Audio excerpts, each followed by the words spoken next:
사도 요한은 요한일서에서 믿음이 적은 사람도 있고 믿음이 큰 사람도 있다고 말을 합니다. 어린아이와 같은 믿음을 가진 사람도 있고 청년과 같은 믿음을 가진 사람도 있고 아비와 같은 믿음을 가진 사람도 있다고 말을 하죠. 오늘 우리가 읽은 말씀에도 보면은 예수님의 제자들이 예수님께 이렇게 말을 합니다. 주여 우리에게 믿음을 더하소서. 믿음을 더하소서라는 말에 담겨져 있는 의미는 우리가 기본적으로 믿음을 어느 정도 가지고 있다는 것을 전제하고 있습니다. 내가 어느 정도의 믿음을 가지고 있고 그 믿음에 더 믿음을 보태고 더하는 그런 의미가 담겨져 있죠. 그때 예수님께서 하신 말씀이 뭐냐면 너에게 겨자씨 한 알만한 믿음이라도 있다면 이 뽕나무가 뽑혀서 바다에 심기우라 하여도 그대로 될 것이라 예수님께서 말씀하신 것을 보게 됩니다. 예수님의 말씀은 제자들의 생각과는 조금 다른 것 같아요. 제자들은 자기 자신들이 어느 정도의 믿음이 있다고 생각을 했습니다. 우리들도 다 그렇잖아요. 어느 정도의 믿음이 있다고 생각을 합니다. 그리고 기본적으로 그 믿음은 없어지지도 않고 사라지지도 않고 내게 늘 있는 것 같이 믿음이 약할 때도 있고 강할 때도 있지만 내게 어느 정도의 믿음은 기본적으로 내가 가지고 있는 거라고 생각을 하면서 신앙생활을 할 때가 참 많이 있습니다. 그런데 예수님께서는 우리에게 믿음을 더하소서라고 하는 제자들에게 너희에게 겨자씨 한 알만한 믿음이라도 있다면 이라고 말을 합니다. 그렇다면 예수님께서 말씀하신 것은 무슨 의미냐면 지금 너희에게 너희가 스스로 생각하기를 어느 정도의 믿음은 내가 그래도 기본적으로 가지고 있고 그 믿음이 더 커지기를 원하는데 내가 볼 때 너희는 믿음이 전혀 없는 상태다라고 예수님께서 말씀하고 계시는 거예요. 참 이해가 안 되는 말씀인데 우리가 조금만 더 깊이 생각해 보면 이해가 됩니다. 나에게 믿음 주시는 분이 누구십니까? 하나님이십니다. 하나님께서 우리에게 믿음 주시기를 중단하면 우리에게 있는 믿음이 유지가 될 수 있겠습니까? 유지가 될 수 없는 것이죠. 나의 나 된 것은 주의 은혜라 라고 하는 것이 뭐냐 하면 하나님의 은혜가 우리에게 한번 주어지면 그 은혜가 우리에게 평생토록 늘 따라다니는 것이 아닙니다. 은혜는 순간순간 받는 거예요. 은혜는 저금해 놓고 필요할 때마다 찾아 쓰는 것처럼 그렇게 찾아 쓰는 것이 절대로 아니라 매일매일 순간마다 분초마다 하나님께로부터 은혜를 받아야 됩니다. 그러니까 어느 정도 믿음이 있는 사람도 어느 정도의 믿음을 가지고 신앙생활하기 위해서는 순간순간 하나님의 은혜를 받아야만 한다고 하는 사실입니다. 믿음이 다른 사람들보다 좀 더 큰 사람도 마찬가지예요. 다른 사람이 보기에 좀 더 큰 믿음을 가지고 있는 사람이라도 하나님께서 순간순간 은혜를 주시지 않고 도와주시지 않으면 남들보다 그 큰 믿음을 가지고 있는 그 상태에서 금방 믿음이 없는 상태로 떨어지게 된다고 하는 사실입니다. 하나님의 은혜가 그래서 우리에게 늘 필요한 것이죠. 오늘 본문 말씀과 거의 동일한 말씀인데요. 마태복음 17장에서는 배경과 환경이 조금 다르게 오늘 말씀을 설명을 하고 있는 것을 보게 됩니다. 예수님께서 베드로와 야고보와 요한과 함께 한 산에 오르셨어요. 변화산이라고 그러죠. 그곳에서 예수님의 모양이 변모가 됩니다. 사람이 세상에 빨래하는 사람이 그렇게 희게 할 수 없을 정도로 예수님이 희게 변모되고 모세와 엘리야와 함께 얘기하는 놀라운 귀한 광경을 베드로와 야고보와 요한이 변화산 위에서 체험을 하게 됩니다. 그런데 그때에 베드로와 야고보와 요한을 제외하고 나머지 다른 제자들은 그 변화산 밑에서 올라가신 예수님과 예수님의 제자들을 기다리고 있었어요. 그런데 그렇게 변화산 밑에서 기다리고 있던 제자들에게 한 사람이 자기 자식을 데리고 왔습니다. 간질병에 걸려가지고 자주 물에도 넘어지고 불에도 넘어지고 하는데 예수님의 제자들에게 고쳐달라고 데리고 왔어요. 그런데 예수님은 안 계시고 제자들이 그를 고치기 위하여 노력하고 애썼지만 고치지 못했죠. 예수님께서 변화산에서 내려오셨을 때에 그 아이의 아버지가 예수님께 자기 아이를 고쳐달라고 간구를 하죠. 당신의 제자들이 고쳐달라고 데려왔으나 그들이 능히 고치지 못하더이다. 그러면서 예수님께 얘기를 하니까 예수님께서 말씀하시기를 악하고 패역한 세대여 내가 너희에게 얼마나 악하고 믿음이 없고 패역한 세대여 내가 너희에게 얼마나 오래 참으리요. 이렇게 예수님께서 말씀을 하셔요. 믿음이 없고 라고 표현을 합니다. 믿음이 없고 패역한 세대라고 말을 해요. 그러면서 그 아이를 내게로 데려오라 하여 예수님께서 그 아이에게 있는 귀신을 쫓아내고 그 아이의 병을 고쳐주십니다. 그리고 난 다음에 제자들이 예수님께 조용히 와서 묻습니다. 우리들은 왜 귀신을 쫓아내지 못했습니까? 병을 고치지 못했습니까?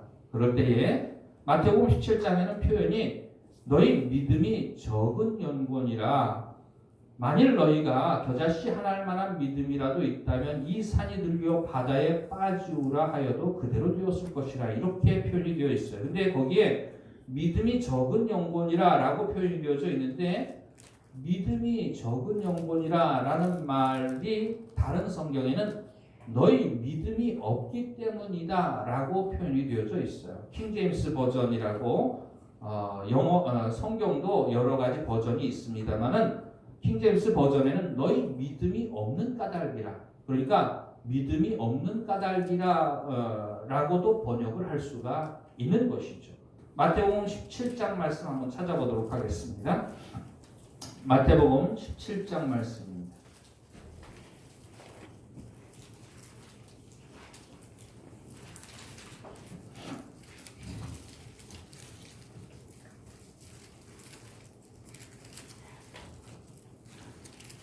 마태복음 17장 14절 말씀부터 21절 말씀까지입니다. 마태복음 17장 14절 말씀부터 21절 말씀까지 함께 봉독합니다. 시작. 그들이 무리에게 이르매 한 사람이 예수께 와서 꿇어 엎드려 이르되 주여 내 아들을 불쌍히 여기소서. 그가 간질로 심히 고생하여 자주 불에도 넘어지며 물에도 넘어지는지라. 내가 주의 제자들에게 데리고 왔으나 능히 고치지 못하더이다. 예수께서 대답하여 이르시되 믿음이 없고 패역한 세대여 내가 얼마나 너희와 함께 있으며 얼마나 너희에게 참으리요. 그를 이리로 데려오라 하시니라. 이 예수께서 꾸짖으시니 귀신이 나가고 아이가 그때부터 나으니라. 이때 제자들이 조용히 예수께 나와 이르되 우리는 어찌하여 쫓아내지 못하였나이까. 이르시되 너희 믿음이 작은 까닭이니라. 진실로 너희에게 이르노니 만일 너희에게 믿음이 겨자씨 하나만큼만 있어도 이 산을 명하여 여기서 저기로 옮겨지라 하면 옮겨질 것이요 또 너희가 못할 것이 없으리라. 없음. 21절까지 읽으라고 제가 그랬잖아요. 21절 읽으시기 바랍니다. 시작. 없음. 네, 다 이유가 있어요. 21절까지 읽는 이유가 있습니다.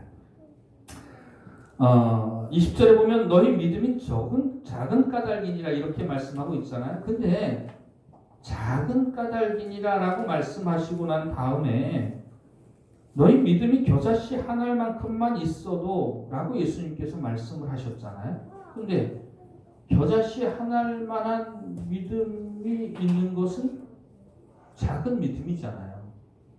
그러니까 여기서 작은 믿음이라는 표현보다는 킹제임스 버전에 나온 것처럼 너희 믿음이 없는 까닭이니라 라고 해석을 하는 것이 더 설명에 맞죠. 왜냐하면 그 위에도 믿음이 없고 패역한 세대여 내가 너희를 대하여 얼마나 오래 참으리요 라고 벌써 예수님께서 믿음이 없다고 하는 사실을 말씀하셨으니까 20절 말씀에도 너희 믿음이 없는 까닭이니라 라고 해석하는 게 더 매끄러운 해석이 되겠고 그것이 너희에게 겨자씨 하나일 만한 믿음이라도 있다면 이라는 말과도 잘 연결이 되어서 설명이 되어지게 되는 것이죠. 그리고 21절 말씀에는 없음이라고 되어 있는데 킹제임스 버전에는 21절 말씀이 기록이 되어져 있어요. 여러분들이 들어보신 말씀이기도 한데, 그러나 이런 종류는 기도와 금식에 의하지 않고는 나가지 않느니라.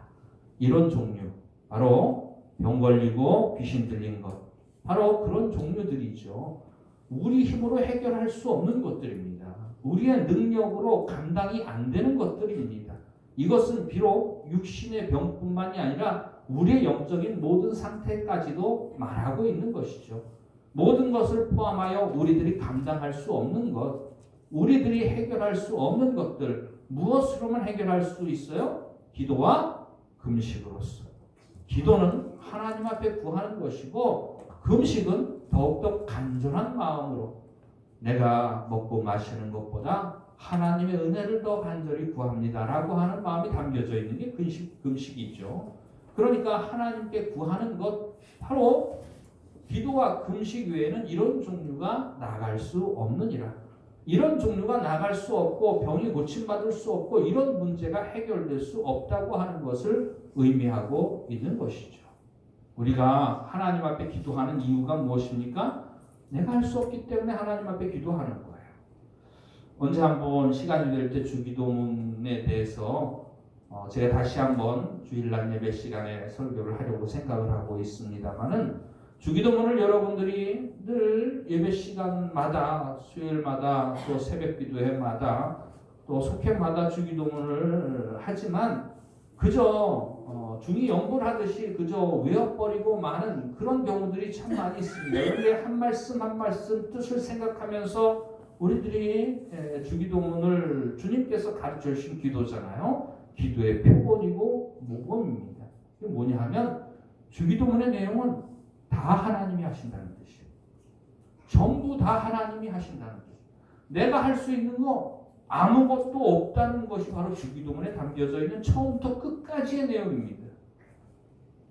내가 하나님의 이름을 거룩하게 만들 수도 없고 하나님의 나라, 하나님의 다스림을 내가 받을 수도 없는 존재이고 하나님의 뜻을 행할 힘과 능력도 없는 존재이고 나는 아무것도 할 수 없는 존재이고 나는 다른 사람들을 용서할 수 있는 능력도 없는 존재이고 내가 시험을 이기거나 감당할 수 있는 능력이 없는 존재라고 하는 것, 나는 아무것도 할 수 없는 존재라고 하는 것이 주기도문의 내용입니다.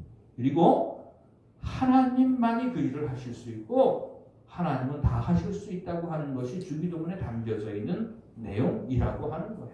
그러니까 기도와 금식 외에는 우리에게 있는 문제가 해결될 수 없는 거예요. 그것이 영적인 문제든지 육식적인 문제든지 겨자씨 하나할 만한 믿음만 있으면 해결되어지는데 이 믿음도 하나님이 순간순간 우리에게 은혜를 주셔야 믿음이 생겨요. 그러니까 우리는 믿음을 기본적으로 가지고 있다는 생각조차 버려야 됩니다. 믿음이 적은 사람이든 많은 사람이든 하나님이 붙잡아 주시지 않고 도와주시지 않는 순간 믿음을 잃어버리게 되는 거예요. 어느 순간에 천사와도 같다가 어느 순간에 하나님이 놓으시는 순간, 하나님이 은혜를 주시지 않고 하나님이 도와주시지 않는 순간 천사가 바로 마귀가 되는 거예요. 그리고 마귀 같은 인생이라도 하나님께서 개입하시고 도와주시고 믿음 주시면 순간 천사와도 같은 존재로 변화되는 거예요. 여러분들 극과 극, 여러분들이 체험하시잖아요. 어느 순간 내 마음이 천사 같다가도 어느 한순간에 갑자기 내가 이상하게 마귀와 같은 인생으로 바뀌는 걸 보게 됐잖아요. 베드로가 예수님께서 제자들에게 묻습니다. 사람들이 나를 누구라 하느냐? 사람들이 당신을 향하여 어떤 사람은 엘리야요, 어떤 사람은 예레미야요, 어떤 사람은 선지자 중에 하나라 하더이다. 예수님께서 다시 제자들에게 물으시되 너희는 나를 누구라 하느냐 할 때에 베드로가 주는 그리스도시요 살아계신 하나님의 아들이십니다. 그때 예수님께서 바요나 시모나, 요한의 아들이라는 뜻입니다. 바요나 시모나 내가 복이 있도다. 이를 알게 한 이는 사람이 아니요 하늘에 계신 내 아버지십니다. 하나님이 지혜 주시고 은혜 주시고 도와주셔서 깨닫게 해주시면 주가 그리스도시고 하나님의 아들이신 걸 깨달아 알게 되는 겁니다. 근데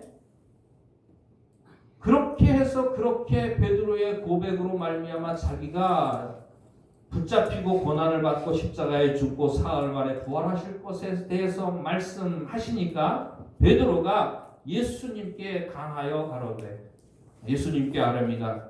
주여 그리마옵소서. 이 일이 결코 주께 미치지 못하리이다. 주님, 절대로 주님이 죽으셔서는 안 됩니다. 라고 얘기를 하게 되죠. 그거 주님께서 주신 생각, 하나님께서 은혜로 주신 생각입니까? 자기 생각입니까? 자기 생각입니다. 그때에 예수님께서 베드로에게 하신 말씀이 뭐예요? 따라합시다. 사탄아, 물러가라. 사탄아, 물러가라. 예수님께서 그렇게 말씀하셨어요. 금방 칭찬받고 하나님이 내게 지혜 주셨구나. 깨달음 주셨구나. 하나님의 깨달음으로 충만한 상태에서도 순간 어떻게 되는 거예요? 사탄과 같이 되는 거예요. 사탄과 같은 마음을 품게 되는 게 우리의 인생이라고 하는 것입니다. 여러분, 믿음이 좋은 사람들 가운데, 좋은 사람 가운데, 성경에 나오는 사람 가운데 어떤 사람이 있습니까? 엘리야라는 사람이 있습니다. 이 엘리야는 에녹과 함께 죽음을 보지 않고 들림받아 하나님의 나라에 간 사람으로 우리들이 알고 있고 성경에서 그렇게 진술을 하고 있는 것을 보게 되죠.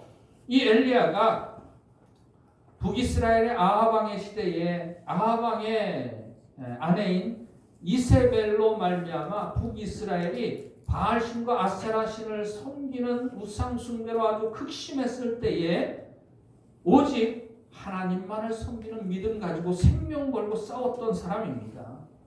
생명 걸고 바알이 하나님이 아니고 아세라가 하나님이 아니고 오직 여호와만이 하나님이시라는 사실을 가지고 목숨 걸고 싸웠던 사람이에요. 그런데 갈멜산 꼭대기에서 정말로 바알이 하나님인지 정말 여호와가 하나님인지 우리가 한번 대결을 벌여보자. 그리고 갈멜산 꼭대기에서 바알신을 섬기는 제사장, 아세라신을 섬기는 제사장 850명과 엘리야가 갈멜산 꼭대기에서 대결을 벌이게 되잖아요. 그 대결에서 하나님께로부터 엘리야가 응답을 받아내게 되죠.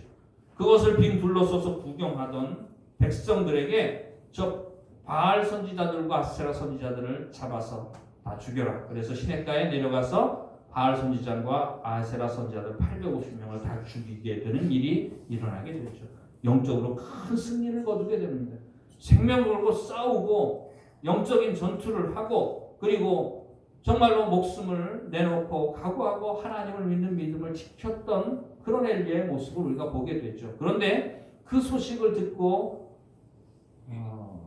아합 왕의 아내인 이세벨이 내가 내일 이맘때까지 내가 죽인 바알 선지자들과 아세라 선지자들과 같이 너를 만들어 주겠다라는 소식을 전하게 돼. 그 소식을 듣고 엘리야가 자기 생명을 위하여 광야로 도망쳤다라고 표현을 하고 있습니다. 금방 목숨을 걸고 싸우던 사람이 금방 자기 목숨 아까워서 도망치는 인생이 되는 순식간에 벌어진 일입니다. 그러면서 광야에 나가서 엘리야가 한 노뎀나무 아래 앉아서 털썩 주저앉아서 하나님 앞에 간구하기를 여호와여 이제 넉넉하오니 내 생명을 거두어 가옵소서. 사는 것이 죽는 것만 못하니라. 참 그게 정말로 위대한 선지자의 모습일까요? 여러분, 우리가 그런 인생입니다. 아무리 위대하게 보이는 존재라고 할지라도 아무리 믿음이 아비와 같은 믿음 가지고 있고 아무리 큰 믿음을 가지고 있는 사람 같아 보일지라도 그거 누구의 은혜입니까? 하나님이 그 순간 붙잡아 주시는 은혜예요. 그 순간 붙잡아 주시지 않으면 밑바닥으로 떨어질 수밖에 없는 인생입니다. 우리는 그런 것을 또 다윗의 인생에서도 보지 않습니까? 다윗과 같은 인생이 어디에 있겠습니까? 그는 여호와께서 다윗을 향하여 말씀하시기를 저는 내 마음에 합한 자. 제 마음의 소원이 뭐냐 하면 정말로 하나님 마음에 합한 자가 되는 게 소원이에요. 마음에 합한 자라고 하니까 여러분들이 잘 마음에 확 와닿지를 않지만 마음에 합한 자라는 뜻이 무슨 뜻이냐 하면 마음에 꼭 드는 사람이라는 뜻입니다. 우리 옆 사람에게 물어봅시다. 당신이 하나님 마음에 꼭 드는 사람이 되시기를 바랍니다.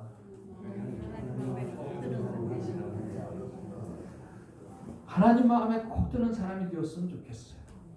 하나님 마음에 꼭 맞는 사람이 되었으면 좋겠어요. 그거 말고 더 이상 우리에게 소원이 뭐가 있겠습니까? 예수 믿고 구원받은 사람이 하나님 마음에 꼭 드는 사람이 되었으면 좋겠죠. 다윗은 하나님 마음에 꼭 드는 사람, 저는 내 마음에 합한 자라 하는 그런 인정을 받은 사람이었음에도 불구하고 그러한 다윗, 위대하고 놀라운 믿음의 사람 다윗도 하나님이 붙잡아 주시니까 하나님 마음에 드는 사람이 되는 거지, 하나님이 은혜를 베풀어 주시지 않으면 그 순간 밑바닥으로 떨어지는 거예요. 우리가 우리아연의 밧세바의 사건에서 다윗이 얼마나 극과 극으로 정말로 믿음이 왔다 갔다 하는지를 우리가 보게 되잖아요. 심지어 우리아의 아내를 범하고 난 다음에 우리아를 전쟁이 맹렬한 곳에 보내어서 죽게 만들고 죽었다는 소식을 듣고 난 다음에 장례를 끝내고 나서 우리아 아내를 자기에게로 데리고 오게 됩니다. 그리고 아이를 낳게 돼요. 아이가 태어날 때 보통 몇 개월이 걸립니까? 임신해서 아이를 낳을 때까지 10개월이 걸리죠. 그런데 아이를 낳고 난 다음에 나단 선지자가 다윗에게 가서 책망을 합니다. 그 책망을 받아들이고 다윗이 회개를 하기까지 10개월이 넘는 기간이 걸렸어요. 1년 남짓한 시간이 걸렸습니다. 1년 남짓한 시간 동안에 간음죄를 범하고도 살인죄를 범하고도 그리고 난 다음에도 아무런 양심의 가책도 없이 회개치도 않고 완악한 심령 가지고 1년 가까이를 살았던 사람이 다윗의 모습이라고 하는 것입니다. 왜 그렇습니까?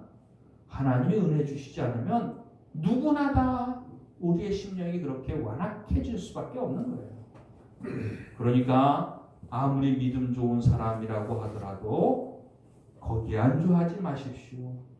아무리 주님을 위해 충성하고 봉사하는 것 같은 사람일지라도 거기에 만족하지 마십시오. 그리고 하나님이 어느 순간 은혜 주시기를 중단하면 내가 지금 가진 믿음 아무것도 아닌 게 되고 지금까지 순종한 거 아무것도 아닌 게 된다고 하는 사실을 분명히 깨달아 아시기를 바랍니다. 예수님께서 요한복음 15장에 말씀하셨죠. 나는 포도나무요 너희는 가지라 말씀하시면서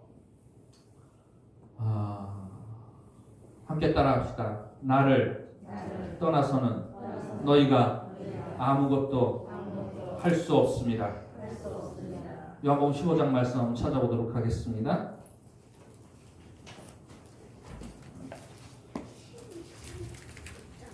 오랜만에 성경 넘겨보시죠. 지난 주일날 넘겨보시고 이제 처음 넘겨보시죠. 요한복음 15장 말씀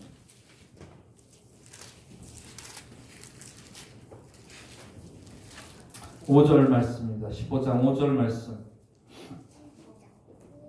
15장 5절 말씀입니다. 함께 봉독합니다. 시작. 나는 포도나무요 너희는 가지라. 그가 내 안에 내가 그 안에 거하면 사람이 열매를 많이 맺나니 나를 떠나서는 너희가 아무것도 할 수 없습니다. 주님께 꼭 붙어있지 않으면 주님을 떠나서는 바로 이게 뭐냐면 주님이 은혜 주시지 않으면이라는 뜻입니다. 주님이 도와주시지 않으면이라는 뜻입니다. 그것도 항상 도와주시지 않으면이라는 뜻입니다. 가지가 나무에 붙어 있으면 열매를 맺는데 얼만큼 붙어 있어야 열매를 맺는 거죠?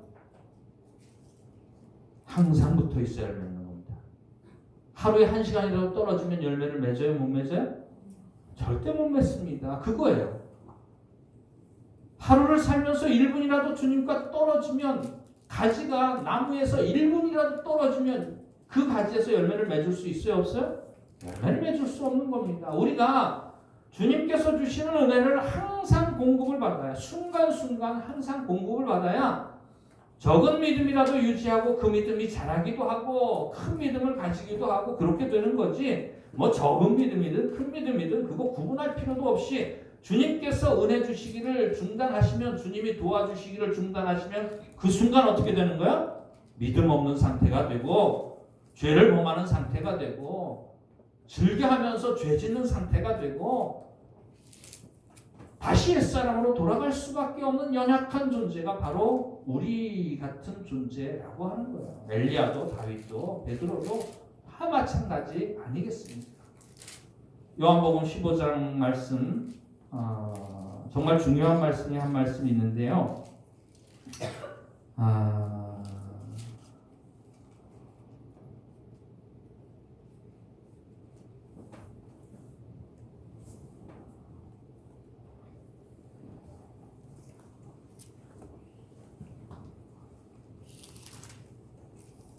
11절 말씀, 요한복음 15장 11절 말씀.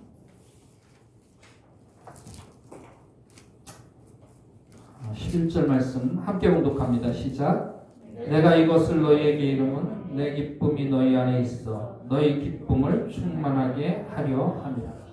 여러분, 예수 믿는 기쁨이 어떤 기쁨을 우리들이 가지고 있습니까? 예수 믿고 구원받은 기쁨을 가지고 살아갑니다. 그러니까 하나님 때문에 내가 기뻐요. 예수님 때문에 내가 기뻐요. 나 같은 죄를 용서해 주신 것 때문에 기쁘고, 나 같은 죄를 받아주신 것 때문에 기쁘고, 하나님 자녀 되게 해주신 것 때문에 기쁘고, 천국 가게 해주신 것 때문에 기쁘고, 나를 돌보아 주시는 것 때문에 기쁘고, 때를 따라 필요한 모든 것으로 채워주시는 것 때문에 기쁘고, 여하튼 간에 하나님 때문에 내가 기쁘고 예수님 때문에 내가 기쁜 거예요. 그런데 그 기쁨은 예수 믿는 기쁨의 극히 초보적인 기쁨입니다. 정말 어린아이 같은 기쁨입니다. 요한복음 15장 11절 말씀에서 말하는 기쁨은 어떤 기쁨일까요?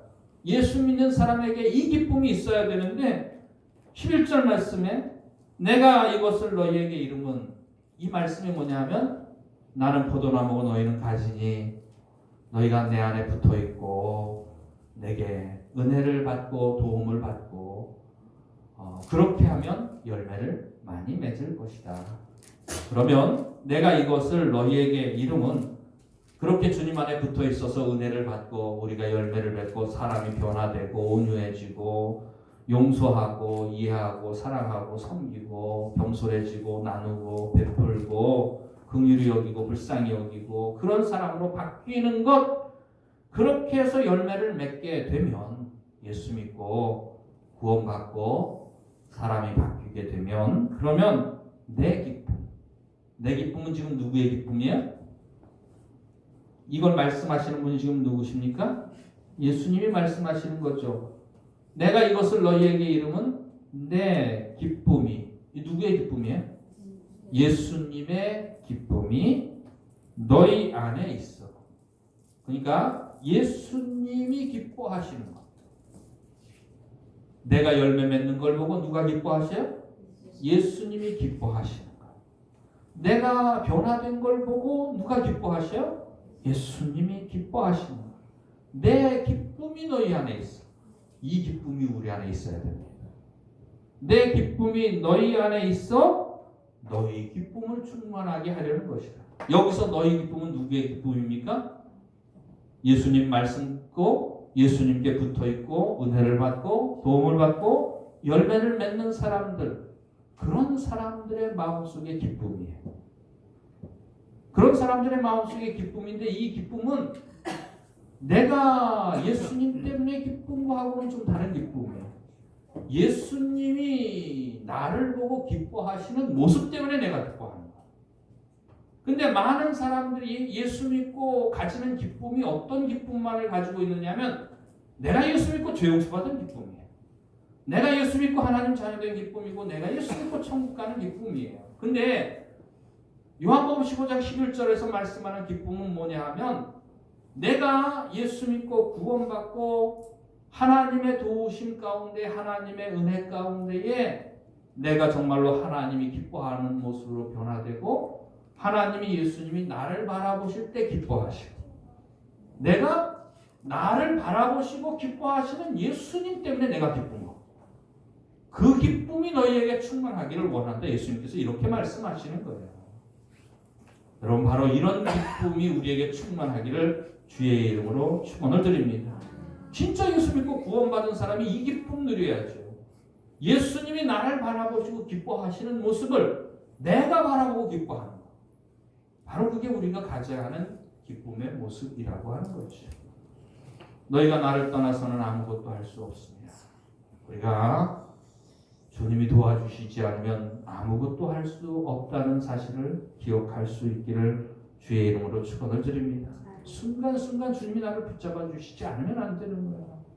그래서 기도와 금식 외에는 이런 유가 나갈 수 없느니라. 우리가 죄를 이기는 것, 주의 말씀에 순종하는 것, 주님께서 우리를 도와주셔야만 될 줄로 믿습니다. 그러니까 주님 앞에 기도해야만 되는 거죠. 간구해야만 되는 거죠. 새벽마다 나와서 기도해야 되는 거고, 직장에 있든 집에 있든 순간순간 기도하고 하나님의 도우심을 매 순간순간 구하기를 주의 이름으로 축원을 드립니다. 그래야만 매 순간순간 믿음을 유지하는 거예요. 겨자씨할 만한 믿음이든 더욱 성장한 믿음이든 어떤 믿음이든지 간에 저금해놓고 내가 기본적으로 가지고 있다는 생각하지 마시기를 바랍니다. 그거 아무것도 아니에요. 주님이 나를 도와주시지 않으면 그 믿음 순간에 없어지는 거예요. 그러니까 순간순간 주님 의지하시기를 바랍니다. 순간순간 기도하시기를 바랍니다. 매 순간순간 주의 도우심을 구하시기를 바랍니다. 그러면 우리에게 순간순간 믿음 주시고 겨자씨 하나일 만한 믿음이라도 있다면 이 산더러 들려 바다에 빠지우라 하여도 그대로 될 것이요 너희가 못할 것이 없으리라. 정말로 우리가 온전한 그리스도인으로 설 수 있도록 하나님께서 도와주시는 귀한 은혜가 저와 여러분에게 있기를 주의 이름으로 축원을 드립니다. 기도드리시겠습니다.